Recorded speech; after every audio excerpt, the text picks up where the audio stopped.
My parents handed my room over to my stepsister. She tore down a wall and ended up paralyzed. Now I'm living my best life while they can't do anything about it. Sup, Reddit. My stepsister destroyed my childhood bedroom trying to one-up me, ended up paralyzed, and now I'm watching karma play out in real time. Buckle up because this story is wild from start to finish. And I mean that literally. I'm 18 female, and this whole mess started 6 months ago when Dad remarried. His new wife, Rebecca, brought her daughter Olivia, 19 female, into our lives. And from day one, this girl made it clear she wasn't interested in being family. She was interested in taking what was mine. Some background before we dive into the disaster. My mom died when I was 8 years old after a 2-year battle with cancer. Those final months were brutal. Watching her get weaker, seeing her lose her hair, hearing her struggle to breathe. The only bright spot was our bedroom project. Mom knew she was dying, and she wanted to leave me with something tangible, something I could touch and remember her by. So we spent every weekend she had the energy decorating my bedroom together. We picked out butterfly decals from this little craft store she loved, spent hours choosing the perfect ones. Each butterfly meant something specific. The purple ones were for the beach trip we took when I was 6. The yellow ones represented her favorite flowers. The pink ones were just because we both loved pink. The blue ones were for the sky she'd stare at from her hospital bed. We placed each one carefully, Mom directing from my bed where she'd rest between waves of nausea, me standing on a step stool trying to get them perfectly straight. Butterflies mean transformation, she told me while we worked. They start as caterpillars and become something beautiful. That's what I want for you, sweetheart. No matter what happens, I want you to transform into something beautiful. She died 3 weeks after we finished. I was 8 years old, standing at her funeral, staring at those butterflies on my wall every night before bed. That room became my sanctuary, my memory palace, the last place I could feel her presence. Dad grieved hard. For 2 years, he barely functioned. Went to work, came home, sat in his recliner staring at nothing. I learned to cook basic meals from YouTube videos. Learned to do laundry by reading the manual on our washing machine. Learned to forge his signature on school permission slips because he forgot about field trips. Then he met Rebecca at some work conference 3 years ago. She was recently divorced, energetic, and determined to bring life back into our home. At first, I was happy Dad found someone. He smiled again, started remembering to ask about my day, actually showed up to my school events. But Rebecca came with Olivia, and that's where everything started going sideways. The day they moved in, I tried to be welcoming, helped carry boxes, showed Olivia where everything was, even offered to take her to the good coffee shop downtown. She barely acknowledged me, too busy filming everything for her social media. We'd made it about 3 hours into their first day when Olivia wandered upstairs and found my bedroom. I was in the kitchen making sandwiches when I heard her voice drift down. "Oh my God, this room is perfect!" I went upstairs to find her standing in my doorway, phone out, already filming. She turned to me with this smile that didn't reach her eyes. "I want this room. Can I have it?" I actually laughed because I thought she was joking. That room had been mine since I was 6 years old. Every inch of it held memories.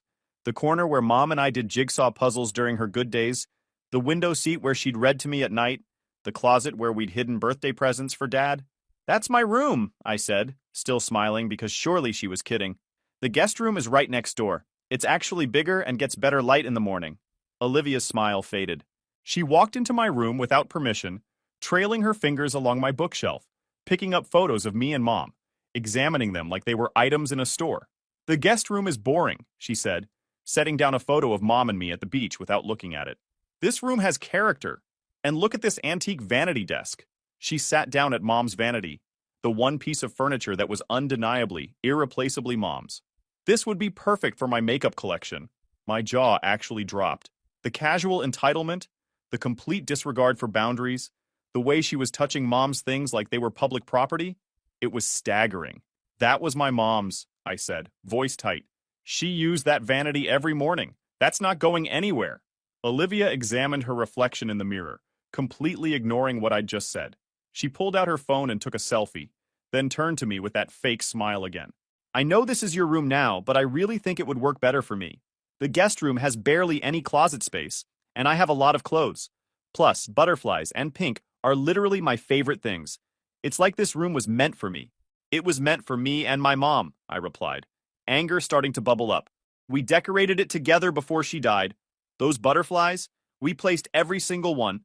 That pink, we spent a whole day finding the exact right shade. This room stays exactly as it is." Olivia's face shifted then, from fake sweetness to something colder. She stood up from the vanity and walked past me into the hallway. Daddy, she called down the stairs, voice suddenly small and sad. Can you come here for a second? Dad came up the stairs with Rebecca right behind him. Olivia immediately launched into her pitch, voice dripping with this performative sadness.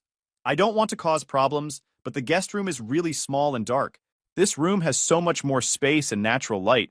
And look, butterflies and pink are my absolute favorite things. It feels like fate, you know? She turned to Dad with wide eyes. I just thought maybe, as a welcome gift to your new family, I could have this room? It would make me feel like I really belong here. I looked at Dad, fully expecting him to shut this down immediately. My mom's room. My memories. The butterflies we'd placed together during the last good months of her life. Surely he understood what that space meant. I looked at Dad, fully expecting him to shut this down immediately. My mom's room. My memories. Surely he understood what that space meant. Instead, Dad walked over and put his hand on my shoulder. Would you mind giving up your room for your new sister? She really wants it, and I was thinking, what if I gave you the garage instead? You could decorate it however you want. Bring Mom's stuff down there. Make it your own space. The garage was roughly 3 times the size of my bedroom. It was on the ground floor, completely separated from the main house, and had this huge potential I'd never considered. Plus, the thought of having my own private space away from Olivia's energy sounded pretty good in that moment. Deal, I said, hugging Dad. Olivia actually giggled when she realized she'd gotten my room. Straight up giggled while telling me to remove all that pink baby stuff from her new space. Instead, Dad walked over and put his hand on my shoulder. His touch felt apologetic before he even spoke. Would you mind giving up your room for your new sister? She really wants it, and I was thinking, what if I gave you the garage instead? You could decorate it however you want. Bring Mom's stuff down there. Make it your own space. It's actually 3 times the size of your current room. I stared at him, trying to process what he was asking. Give up Mom's room. The butterflies. The memories. The last physical space where I could still feel her presence. But then I looked at the garage in my mind. It was huge. Probably 600 square feet of completely unused space, currently filled with Dad's old golf clubs and boxes of junk we'd never need. Ground floor, separated from the main house, completely private. If I had to lose Mom's room, at least I could create something new. Something that was entirely mine. The garage is mine to do whatever I want with, I asked. I can paint it, install whatever I need, make it a real room. Dad nodded quickly, clearly relieved I wasn't fighting harder. Absolutely. I'll help with the structural stuff. Windows, electrical, anything you need. But the design is all yours. Rebecca beamed, like this was some beautiful family compromise, instead of me being manipulated into giving up my dead mother's room. Olivia tried to hide her smile, but couldn't quite manage it. Deal, I finally said, hugging Dad. Not because I was happy, but because I needed that physical connection to remember he was still my dad, even when he was choosing his new wife's daughter over his own child's grief. Olivia actually giggled, this high-pitched, victorious sound that made my skin crawl. Thank you so much. I promise I'll take such good care of it. And you should probably remove all that baby pink stuff anyway. Time for both of us to grow up, right? I went to my room, my former room, and carefully removed every butterfly decal. Each one felt like peeling away a piece of Mom. The purple beach butterflies, the yellow flower ones, the pink ones just because we loved pink, the blue sky ones. I placed them all in a shoebox, wrapped in tissue paper, sacred relics from a different lifetime. Olivia moved in immediately, treating the space like it had always been hers. She didn't ask about the butterflies or the pink paint or Mom's vanity, just started rearranging furniture to fit her aesthetic. That summer became my renovation project. I threw myself into transforming that garage with an intensity that surprised even me. Every day after my shift at the coffee shop where I worked, I'd spend hours in that space, working until my hands were covered in paint and my muscles ached. First step was clearing out 20 years of accumulated junk. Dad's golf clubs that he hadn't touched since Mom died. Boxes of old tax documents that should have been shredded years ago. Broken lawn equipment that nobody bothered fixing. Christmas decorations from the 90s. I hauled it all to the dump or donation center, making trip after trip in Dad's truck. Once the space was empty, I could see its potential. The bones were good. Concrete floor, exposed rafters, decent height, and 2 walls with street-facing exposure where I could add windows. I spent a week watching YouTube videos about garage conversions, taking notes, making lists, pricing materials. My budget was tight. $2,000 saved from a year of coffee shop wages had to get creative, shop sales, Hunt for deals on Facebook Marketplace. But I was determined to make this work. Started with the floor. Concrete was too cold and industrial, so I bought clearance laminate flooring that looked like weathered wood. Watched installation videos until I could do it in my sleep, then spent 3 backbreaking days on my hands and knees, measuring, cutting, clicking pieces together. My back screamed by day 2, but seeing that floor come together was addictive. Next came paint. Dad helped me install proper drywall over the garage walls, his one real contribution to the project. Once that was up, I painted everything soft gray. Not dark or depressing, but calm and modern.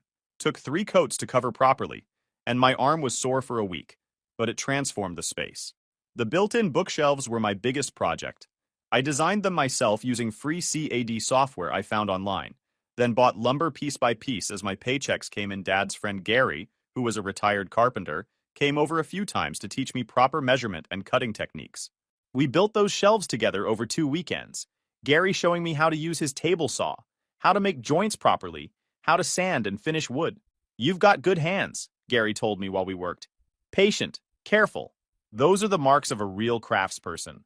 Coming from a guy who'd built houses for 40 years, that compliment meant everything. I installed the shelves along one entire wall, floor to ceiling, custom measurements to use every inch.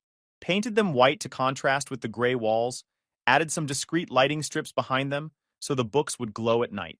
The reading nook came next. I built a platform in one corner, about 2 feet off the ground, using the same wood from the bookshelves.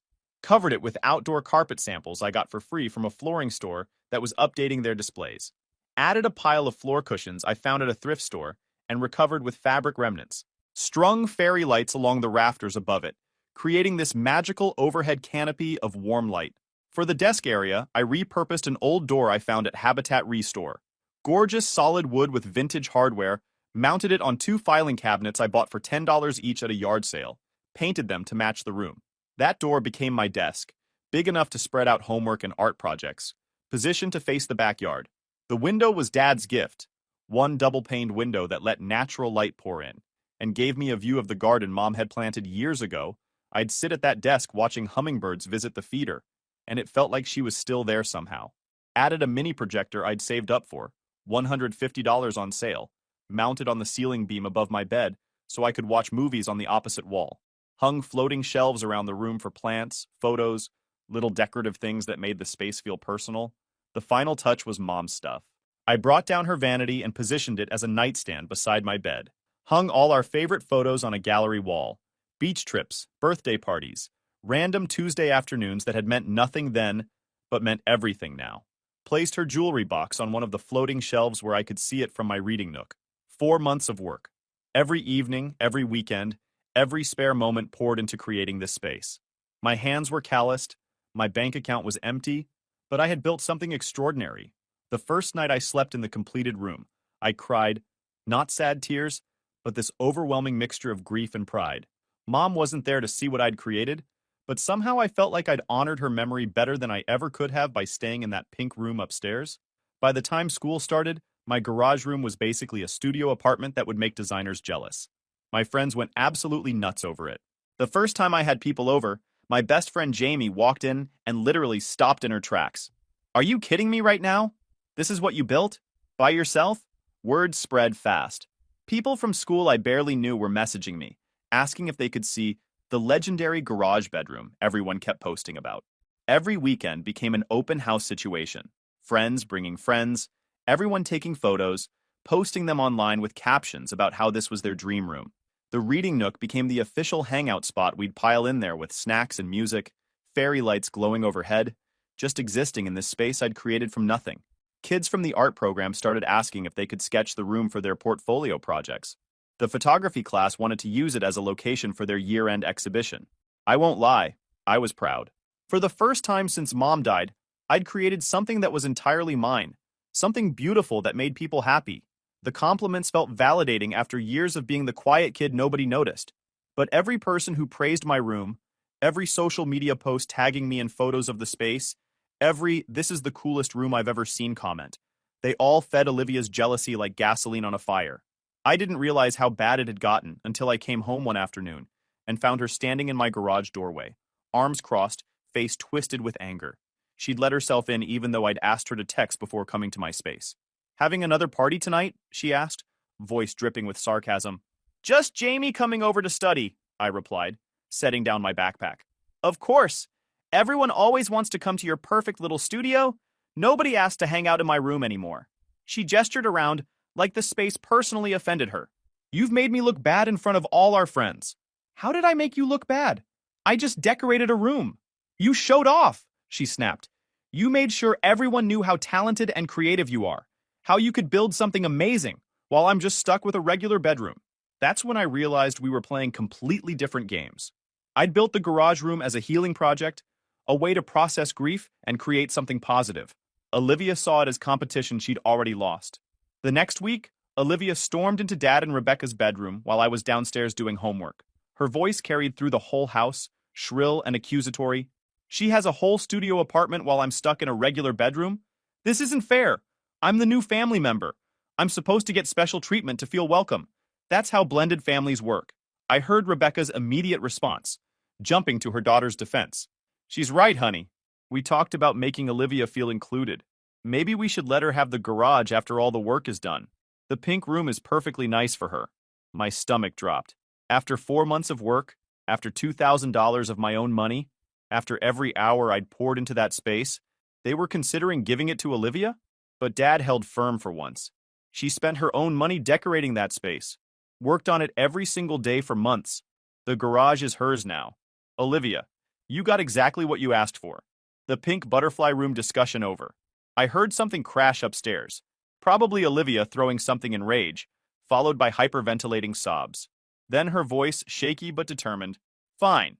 Keep your stupid garage. I don't need it. For 2 weeks, there was peace. Tense, uncomfortable peace, but peace nonetheless. Then Olivia launched her renovation campaign. She started spending every weekend at home improvement stores with Rebecca, returning with cartloads of expensive upgrades. Professional LED strip lights that cost $200 and synced to music custom shelving that needed professional installation. A built-in vanity that required a contractor to reconfigure her closet space. Dad's credit card took a beating.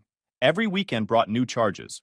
$300 for smart lighting, $450 for the vanity installation, $200 for decorative wall panels, $175 for a custom mirror. The pink room became Olivia's obsession, her project, her statement that she could create something equally impressive. But the more she upgraded, the less satisfied she became. The LED lights were cool until she realized my fairy lights were more Instagram-friendly. The built-in vanity was impressive until someone mentioned that mine was an actual antique with history. The smart lighting was high-tech until people pointed out that manual fairy lights had more charm. She'd drag visitors upstairs to show off her renovations, practically forcing them to admire each detail. See the lighting system? It cost $200, and this vanity? Custom built. The mirror alone was $175. Then those same people would inevitably ask, can we see the garage room everyone's been talking about? And Olivia's face would go dark with rage. She'd make excuses. I was probably studying, the garage was messy, it's not that special anyway. But the damage was done. Her expensive upgrades couldn't compete with something built by hand with love and creativity. The breaking point came when her best friend Caitlin posted side-by-side photos on Instagram, Olivia's pink room next to my garage room, with a caption, both amazing, but there's something special about spaces you build yourself. Olivia lost it, accused Caitlin of betraying her, blocked her on every social platform, and spent 3 days refusing to come out of her room. When she finally emerged, something had shifted. She wasn't just jealous anymore. She was planning something. I noticed her measuring the wall between her room and the guest room, saw her Googling things on her phone when she thought nobody was watching, caught her staring at that wall with this calculating expression that made my skin crawl. But I didn't say anything. Didn't think she'd actually do anything crazy. That was my first mistake. Then came the weekend that changed everything forever. My cousin Brett was graduating from State University, first person in our family to get a degree. His parents planned this whole celebration weekend 2 hours north. Big ceremony, dinner at a nice restaurant, the works. Everyone was expected to attend the Friday before we were supposed to leave. Olivia started complaining about feeling sick, woke up claiming headache, nausea, general malaise. Rebecca immediately went into overprotective mother mode, taking her temperature, bringing her tea, suggesting maybe she should stay home and rest. You guys should still go, Olivia said weakly from her bed, face buried in pillows. I don't want to ruin Brett's big day. I'll just stay here and sleep. Rebecca looked torn. Dad checked his watch impatiently. We needed to leave in an hour to make the ceremony on time. I stood in the doorway watching Olivia's performance, this nagging feeling in my gut that something was off. She'd been measuring that wall all week, Googling construction terms on her phone, acting strange and secretive. Maybe someone should stay with her, I suggested. She seems pretty sick. I'm fine, Olivia insisted quickly. It's just a headache. I don't need a babysitter. Go celebrate Brett's graduation. Rebecca checked her temperature one more time. Perfectly normal. Then reluctantly agreed. Call me if you need anything, sweetheart. Anything at all. We left around 9:30 a.m. I watched Olivia through the living room window as we pulled away. She was standing there in her pajamas, waving goodbye, looking healthy as ever. The moment our car turned the corner, she disappeared from the window. According to what we pieced together later from security footage and neighbor testimony, Olivia waited exactly 5 minutes to make sure we weren't coming back. Then she went straight to Dad's tool shed in the backyard. She found the 16-pound sledgehammer Dad used for concrete demolition projects. This massive tool designed for breaking through solid materials. She'd been planning this for at least a week, probably longer. The Google searches on her phone told the whole story. How to remove wall between two rooms. DIY wall removal. Combining bedrooms to make suite. Can you knock down walls yourself? What happens if you remove support beam? And most damning of all, will home insurance cover accidental structural damage? She'd convinced herself the insurance would cover any damage. And once the wall was down, Dad would have no choice but to give her the massive suite she deserved. Olivia dragged that sledgehammer upstairs and positioned herself in front of the wall between the pink bedroom and guest room. She'd cleared furniture away, laid down drop cloths like she'd seen in renovation videos. What she didn't know was that wall was load-bearing, a structural component supporting the entire ceiling. Remove it without proper support, and everything above would collapse. At 10:15 a.m., Olivia swung that sledgehammer. 4 swings total, breaking through drywall and studs. The wall came down easily, crumbling into white powder and pink paint, exactly like she'd planned. For maybe 4 seconds, everything worked perfectly. Then physics took over. Without the wall providing support, the major ceiling joist began to shift. The weight of the roof, plus the second-floor flooring, plus all the furniture in the rooms above, suddenly had no support structure. The beam started to crack, with sounds the neighbors later described as like lightning striking the house. Mrs. Patterson from next door was gardening when she heard it. I thought a car had crashed into their house. Just this enormous cracking sound, then another, then this rumbling that made my windows rattle. Olivia looked up to see a 12-foot, 200-pound ceiling joist coming straight down at her. In that split second, she understood exactly what was about to happen. She tried to dive toward the doorway, tried to get clear, but she was standing directly under the collapse zone with a sledgehammer in her hands, completely off balance. The beam caught her at the base of her skull, driving her face first into the floor with tremendous force. The impact shattered her C4 vertebra, severing her spinal cord. The weight pinned her there, crushing vertebrae and cutting off nerve pathways. Olivia was conscious, felt the impact, felt her body go numb from the neck down, tried to move, nothing, tried to breathe deeply and realized her lungs weren't responding. She screamed until her voice gave out, knowing nobody was home. Lay there for 4 hours before Mrs. Patterson heard faint sounds and called 911. Paramedics arrived, carefully removed the beam, and got her onto a backboard. By then, she'd been trapped for 4 hours and 8 minutes, far too long for any hope of recovery. We got the call at 2:47 p.m. during Brett's celebration dinner. Dad's phone rang with a local number he didn't recognize. This is County Fire Department. There's been a serious accident at your residence.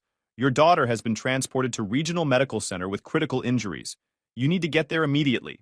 The 2-hour drive back was hell. Dad broke every speed limit. Rebecca sobbed in the passenger seat. I sat frozen in the back, replaying the morning. Olivia's fake sickness.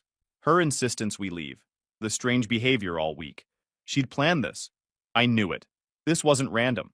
Olivia had destroyed that wall deliberately, and now everything had gone catastrophically wrong. We got to the hospital around 8 p.m. Olivia was already in emergency surgery. A nurse directed us to the surgical waiting area, where we sat under fluorescent lights that made everything feel even more surreal. A doctor finally came out around 9:30 p.m. His expression told us everything before he even spoke. That practice sympathy doctors develop after delivering bad news too many times. Olivia survived the surgery, but I need to be very clear about her prognosis. The cervical spine injury she sustained is complete at the C4 level. She will never have movement or sensation below her neck again. She'll require a ventilator to breathe, 24-hour care, and extensive medical support for the rest of her life. Rebecca made this sound, not quite a scream, more like all the air being forced from her lungs at once. Dad just sat there, face completely blank, processing information his brain didn't want to accept. She's 19 years old, the doctor continued quietly. I know this is devastating news. We'll have social workers and specialists talk to you about care options and what to expect going forward. But I want you to understand the permanence of this injury. Olivia will never walk again, never use her hands again, never breathe on her own again. They let us see her once she was stable enough for visitors. The ICU room looked like something from a science fiction movie. Machines everywhere, tubes and wires connecting Olivia to equipment keeping her alive. A ventilator was breathing for her, making this rhythmic whooshing sound every few seconds that would become the soundtrack of our lives. Olivia's eyes were open, tracking movement. That was all she could move, her eyes. Everything else was completely paralyzed. After a few days, once Olivia could communicate through the ventilator using a speaking valve, she asked to see me specifically. Just me, alone. I walked into that ICU room expecting maybe an apology, or at least some acknowledgement of what her actions had cost everyone. Instead, she managed to speak through the mechanical breathing, voice thin and strained. You made me feel like I had to compete for space in my own house. Now I'll never paint my nails again, never try on clothes again, never use a phone again. I just wanted to fit in with the family. The victim mentality was so complete, so absolute, that I couldn't even process a response. She demolished a load-bearing wall out of pure jealousy, and somehow this was my fault for having a nice room. Rebecca jumped in immediately, turning to Dad with tears streaming down her face. Why couldn't you have shared your room? Why didn't you offer to help paint her bedroom when you saw how badly she wanted something special? Dad actually nodded like this made sense. Maybe if we'd been more accommodating, this wouldn't have happened. I stood there, surrounded by machines keeping my stepsister alive, listening to my own family blame me for her choices. The room felt like it was shrinking, walls pressing in from all sides. She took a sledgehammer to a wall, I finally said, voice barely above a whisper. That was her choice, not mine. They didn't respond. Just turned back to Olivia, whose eyes had filled with mechanical tears. Her body couldn't even cry properly anymore. The hospital kept Olivia for 6 weeks while they stabilized her condition and set up her long-term care plan. During that time, contractors came to our house to assess the damage. The entire upstairs was deemed structurally unsafe. The ceiling had collapsed into both the pink room and the guest room, leaving a gaping hole filled with insulation and broken beams. The estimate for repairs was $85,000. Dad's insurance adjuster came out 3 times, taking measurements and photos, asking detailed questions about what happened. Each visit left Dad looking older and more defeated. The contractors cordoned off the upstairs with caution tape. Olivia needed somewhere accessible with space for medical equipment. The only option was my garage room. They told me this like a done deal. Dad and Rebecca explained Olivia would move into the garage, the only ground floor space large enough for hospital bed, ventilator, wheelchair, and rotating nursing staff. What about my stuff? I asked. You can move to the guest room downstairs, Dad said. Once upstairs is repaired, pick any room you want. The guest room was tiny, barely enough space for a bed and dresser. All my bookshelves, my reading nook, everything I'd built would be dismantled. The room I'd spent 4 months creating was being taken to house the person whose jealousy destroyed it. I wanted to argue this wasn't fair, that Olivia's choices shouldn't cost me my sanctuary. But looking at Dad's exhausted face and Rebecca's red eyes, I realized there was no winning. Fine, I said. I'll start packing. The day they brought Olivia home from the hospital, a medical van pulled up with a hydraulic lift to unload her specialized wheelchair. The garage had been completely transformed, my fairy lights replaced with medical equipment, my reading nook now occupied by oxygen tanks and supply carts. They'd kept my bookshelf and desk in one corner, but everything else was gone. Olivia was positioned in the center of the room in a hospital bed, ventilator beside her, monitors beeping constantly. She looked so small in all that equipment, eyes darting around the space that used to be mine. Her eyes found me standing in the doorway. We stared at each other for a long moment. Then she blinked twice, the signal they'd taught her for yes or acknowledgement. That's when I got a call from an unknown number. This is Ethan from Davis Insurance Company. We've completed our investigation into the structural collapse at your residence. I need you to come to our office downtown to discuss our findings. Dad drove us both to the insurance office the next day.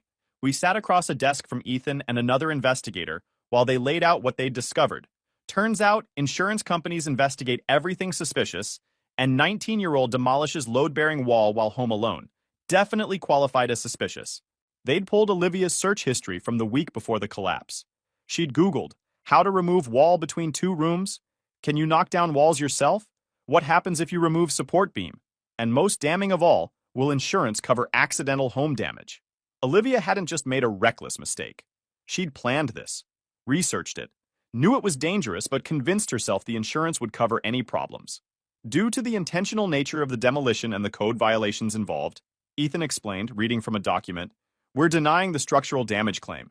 However, we are providing an $18,000 stipend for adaptive equipment to help with Miss Olivia's care needs. Dad's face went white. $85,000 in repairs that we have to pay ourselves? That's correct. The damage was caused by intentional demolition without permits or professional guidance. That's specifically excluded from your policy coverage. Rebecca started crying quietly. Dad just stared at the papers in front of him, like they were written in a foreign language. We drove home in complete silence. Dad went straight to his office and started making calls. Contractors, loan officers, anyone who might help him figure out how to finance $85,000 in repairs on top of Olivia's ongoing medical costs. The next few months were a blur of construction noise, nursing staff rotations, and careful navigation around Olivia's medical equipment every time I needed something from the garage. The small downstairs guest room became my new space, but it felt like living in a closet compared to what I'd built. I focused on school and college applications, spending as little time at home as possible. My friends still invited me out, but the vibe had changed. They all knew what had happened, and there was this careful avoidance of mentioning the garage, or asking how things were at home. Then, something unexpected happened. I started getting accepted to colleges. Good colleges, with scholarship offers that would cover most of my expenses. State University offered me a full ride for academics. Regional Tech offered me housing and tuition. Suddenly, I had options that would get me out of this house and into a future I'd built on my own merits. The day I told Dad about the scholarship offers, he hugged me for the first time in months. You deserve this, he said quietly. After everything you've been through, you deserve something good. That same week, the contractors finished repairing the upstairs. The new ceiling was solid, properly supported, and passed all the required inspections. Dad framed the final inspection certificate and hung it in the hallway, like some kind of trophy, but the financial reality was crushing. Between the $85,000 home equity loan for repairs, Olivia's ongoing medical costs, and the 24-hour nursing care, Dad and Rebecca were hemorrhaging money. Dad picked up extra shifts at work. Rebecca took a second job. Their conversations became entirely focused on bills, schedules, and how to stretch every dollar. I helped where I could, picked up shifts at a local coffee shop, contributed to groceries, covered my own expenses, but I was also saving every penny for college, for books, for the life I was planning beyond this house. 6 months after the collapse, our house had settled into a new normal that nobody would have chosen, but everyone had to accept Olivia lived in the garage with round-the-clock nursing care. The upstairs was repaired but felt hollow, just empty rooms that reminded us of what happened. Family dinners were quiet, efficient affairs with no real conversation. And me? I was counting down the days until college started. The week before I left for State University, I went into the garage one last time to get some books I'd left on my old shelf. Olivia was awake, watching me through her eye-tracking tablet. I walked over to her bed and said what I'd been holding back for months. I'm sorry you felt invisible in this family, but what happened wasn't my fault. You made your own choices with that sledgehammer, and I can't take responsibility for them. I'll help out when I can because you're family now, but I'm also building my own life, and I'm not going to feel guilty about that. Her eyes blinked twice. Yes, understanding. I hope you find peace with what happened, I continued, because I've already found mine. I grabbed my books, walked out of that garage, and didn't look back.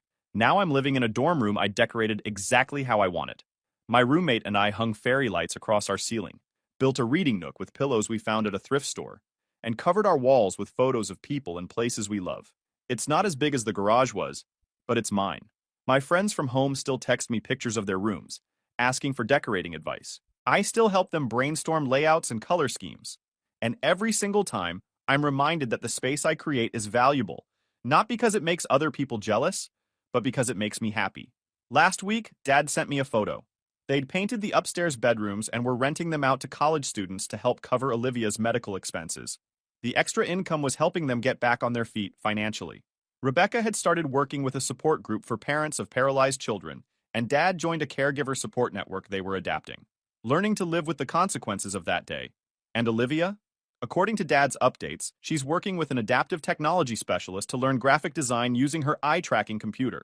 Turns out she's actually pretty talented when she channels that competitive energy into something productive instead of destructive. Do I feel bad about what happened to her? Of course. Nobody deserves what she's going through, regardless of the choices they made. But do I take responsibility for it? Absolutely not. Guys, we are so close to hit 100,000 subscribers on this channel. If you are not subscribed to the channel, please consider subscribing. It really helps hit that 100,000 mark. Thanks for making this dream come true.